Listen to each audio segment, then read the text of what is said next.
Server room దగ్ధమైంది అని నిన్న కేటీఆర్ మాట్లాడినగా.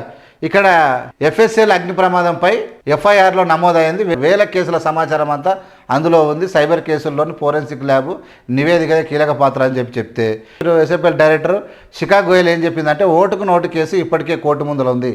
ఓటుకు నోటు అని ఆల్రెడీ కేసీఆర్ అది కోర్టు ముందర ఉందా, అక్కడ మొత్తం ఆల్రెడీ కోర్టు దగ్గరనే ఉందని చెప్పింది. ఫోన్ ట్యాపింగ్ కేసులు ఫైళ్ళకి ఏం కాలేదని కూడా చెప్పింది. దుష్ప్రచారం నమ్మొద్దు, ప్రమాదంపై విచారణ. శిఖా గోయల్ దుష్ప్రచారం ఎవరు నమ్మొద్దు, ప్రమాదంపై విచారణ చేస్తామని కూడా ఫోన్ ట్యాపింగ్ ఆధారాన్ని సేఫ్ అన్న ఇక చెప్పేసింది. ఇక్కడ చూడండి, ఫోన్ ట్యాపింగ్ ఆధారాన్ని సేఫ్ ఉన్నాయి, తప్పుడు ప్రచారాన్ని నమ్మొద్దు. శిఖా గోయల్ 132 మెటీరియల్ ఆబ్జెక్ట్స్ కోర్టుకు సమర్పించాం. జనవరిలో వచ్చినటువంటి 7 మెటీరియల్స్ రిపోర్ట్ రెడీ. ఓటుకు నోటు కేసు ఎవిడెన్స్ 2021లోనే కోర్టుకు ఇచ్చామని వెల్లడించింది. అయిపోయాయి. ఏం లేదు, అంత పెద్ద పోయినట్టు పరిచయం కావద్దు. ఓటుకు నోటు అంటారు కదా, ఓటుకు నోటు పోయిందనేమో ఈ కేటీఆర్ బదమాషి మాటలు మాట్లాడుతుంది. 2021లో కోర్టుకి ఇచ్చేసి అయిపోయింది. ఇక చల్లబడ్డదా కానీ ఇప్పుడన్నా చూసుకోరు మరి.